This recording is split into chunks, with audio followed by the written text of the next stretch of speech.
Hi hello welcome to Kiran TV news.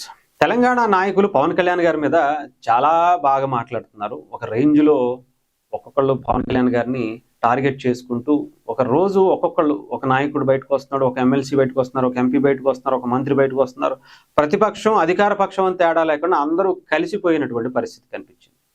ఇక్కడ ఒక్కటి మాత్రం నాకు బాగా అనిపించింది. పవన్ కళ్యాణ్ గారు మాట్లాడినటువంటి ఒకే ఒక్క మాట, దిష్టి అనే దాంట్లో ఇంత భూతార్థంలో పెట్టి ఇంత బూతులా మాట్లాడేటువంటి అవకాశం కనిపించిందా, దీంట్లో ఇంత విషయం ఉందా అనేటువంటిది చాలా మందికి అర్థం కాల.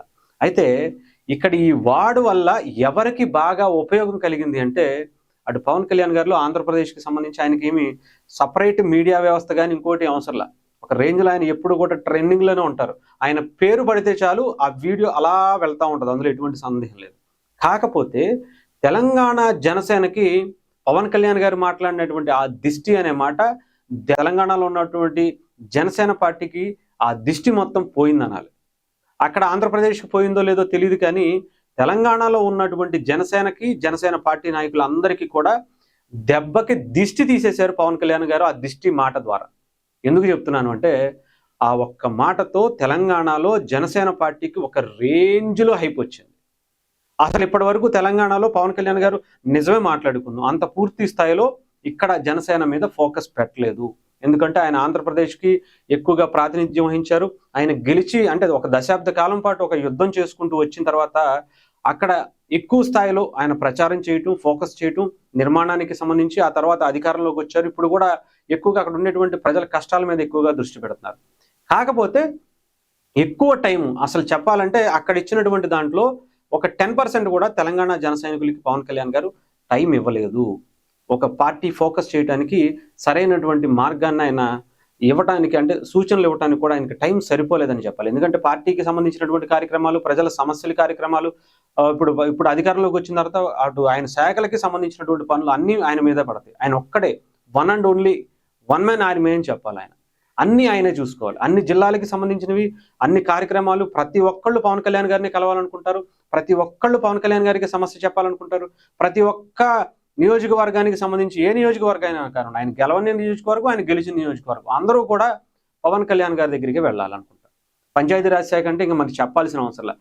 ప్రతి పంచాయతీకి ఏదో ఒక పెద్ద పంచాయతీలే ఉంటాయి, ప్రతి పంచాయతీకి ఏదో ఒక సమస్యలే ఉంటాయి, దాని మీద ఆయన చూసుకోవాలి.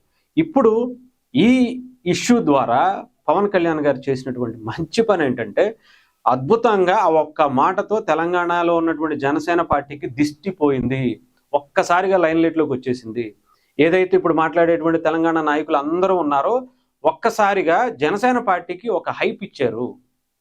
మొన్నటి వరకు సరిగ్గా ఇక్కడ ఉన్నటువంటి జనసేన పార్టీకి సంబంధించిన వాళ్ళు అడపాతడప పార్టీ కార్యక్రమాలు చేసుకుంటూ ఉండేవాళ్ళు, వాళ్ళు ఏదో చాప కింద నీరులా పనిచేసుకుంటూ ఉండేవాళ్ళు. కానీ ఎప్పుడు ఏ మీడియా కూడా నార్మల్గా ఆంధ్రప్రదేశ్లో కూడా జనసేన పార్టీకి అంత బలమైనటువంటి మీడియా ఉండేది కాదు. వాళ్ళు ఏదో సోషల్ మీడియాలో, ఈ యూట్యూబ్ ఛానల్స్లో కొంత మనలాంటి వాళ్ళు సపోర్ట్ చేసేవాళ్ళని తప్ప సీరియస్గా ఎవరు కూడా పెద్ద ఛానల్స్ ఏవి సపోర్ట్ చేసినటువంటి పరిస్థితి లేదు. ఇంకా తెలంగాణకు వస్తే అసలు ఎవరు సరిగ్గా పట్టించుకునే వాళ్ళు కూడా కాదు. కానీ నిన్న ఈ తెలంగాణకి సంబంధించినటువంటి అధికార ప్రతిపక్షాలు అందరూ కూడా నాయకులు అని మాట్లాడినటువంటి పవన్ కళ్యాణ్ గారు దిష్టి తగిలిందని తెలంగాణకి సంబంధించినటువంటి నాయకులు అని పేరెత్తగానే మేమే ఆ నాయకులు అని చెప్పి చాలామంది బయటకు వచ్చారు. మాట్లాడి పవన్ కళ్యాణ్ గారిని హైలైట్ చేయడం ద్వారా జనసేన పార్టీకి సంబంధించినటువంటి నాయకులందరినీ ఏ ఛానల్స్ అయితే సరిగ్గా పట్టించుకోలేదో అందరూ కూడా వరుస పెట్టి ప్రతి ఒక్క నాయకుడిని, చిన్న పెద్ద అని లేకుండా జనసేనలో ఉన్నటువంటి అందరి నాయకుల్ని కూడా ఛానల్లోకి తీసుకొచ్చి లైవ్ డిబేట్లు పెట్టి వాళ్ళతో వాయిస్లు తీసుకుని వాళ్ళ సోషల్ మీడియాలో పోస్ట్ చేసుకున్నటువంటి వీడియోలను కూడా తీసుకుని వాళ్ళ ఛానల్స్లో వేసుకున్నటువంటి పరిస్థితి. ఎందుకంటే వ్యూస్ కావాలి. పవన్ కళ్యాణ్ గారు అనే మాట లేకపోతే ఛానల్ వేసేటువంటి పరిస్థితి ఉండదు. అందుకనే చాలామంది అదే పనిలో మెయిన్ స్ట్రీమ్ మీడియా, పేపర్లు, న్యూస్ ఛానల్స్ అందరూ కూడా పవన్ కళ్యాణ్ గారికి సంబంధించిన తెలంగాణ జనసేనకి సంబంధించినటువంటి వ్యక్తులందరినీ కూడా ఒక రేంజ్లో హైప్ ఇచ్చారు. ఇంకేముంది, ఇప్పటికే చాలా చాప కింద నీరులా వ్యవహరిస్తుందని చెప్పాను కదా. గత ఎన్నికల్లో తెలుసు పవన్ కళ్యాణ్ గారు తెలంగాణలో కూడా పోటీ చేశారు, బట్ అంత ఎఫెక్టివ్ చూపించలేకపోయారు ఒక కూకట్పల్లిలో తప్ప. కానీ ఈసారి మాత్రం చాలా గట్టిగా ఉండబోతుందని మాత్రం అర్థమైంది. ఎందుకంటే గుర్తింపు చాలా బలంగా ఇచ్చారు. ఇక్కడ తెలంగాణ జన సైనికులు కూడా, జనసేన నాయకులు కూడా తీవ్రమైనటువంటి దాడిని వాళ్ళు ఎంత దాడి చేశారో దానికి తీవ్రంగా వీళ్ళు కూడా తట్టుకుని నిలబడటమే కాదు, స్ట్రాంగ్ కౌంటర్స్ ఇవ్వడంలో చాలా బలమైనటువంటి సక్సెస్ కూడా సాధించారు.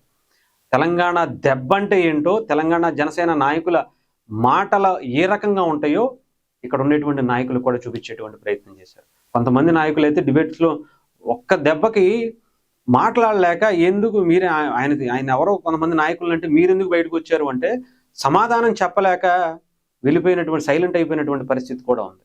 అలాంటి పరిస్థితి తెలంగాణ జన సైనికుల మాటల్లో ఉంది. వాళ్ళ అంటే నార్మల్గానే ఇక్కడ తెలంగాణలో ఆ రక్తంలోనే ఉంటుంది, ఉడుకు రక్తం అంటారు, అగ్రెసివ్నెస్ ఉంటుంది. అంటే ఈ ఉద్యమాలకు ఇక్కడ పెట్టింది పేరు, ప్రతి ఒక్కళ్ళలో కూడా పోరాడేటటువంటి తత్వం ఉంటుంది. అందుకనే దెబ్బకి పవన్ కళ్యాణ్ గారి జోలికి వస్తే ఎలా ఉంటుందో జస్ట్ అలా శాంపుల్ చూపించారు. ఇదే ఊపు గనక తెలంగాణ జన సైనికులు కంటిన్యూ చేస్తే, తెలంగాణ నాయకులు కూడా సీరియస్గా తీసుకుంటే, ఇప్పటికే తీసుకున్నట్టుగానే తెలిసింది.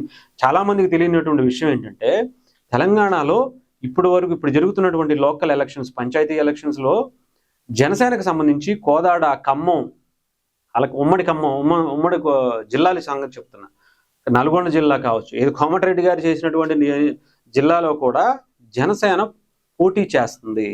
నల్గొండ జిల్లాలో పంచాయతీ ఎలక్షన్స్లో జనసేన తరపున నామినేషన్లు కూడా వేశారట.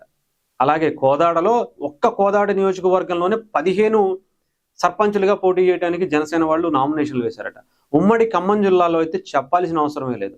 ఆదిలాబాద్ జిల్లాలో కూడా జనసేన పార్టీ తరపున నామినేషన్లు వేశారంటే ఆలోచించండి.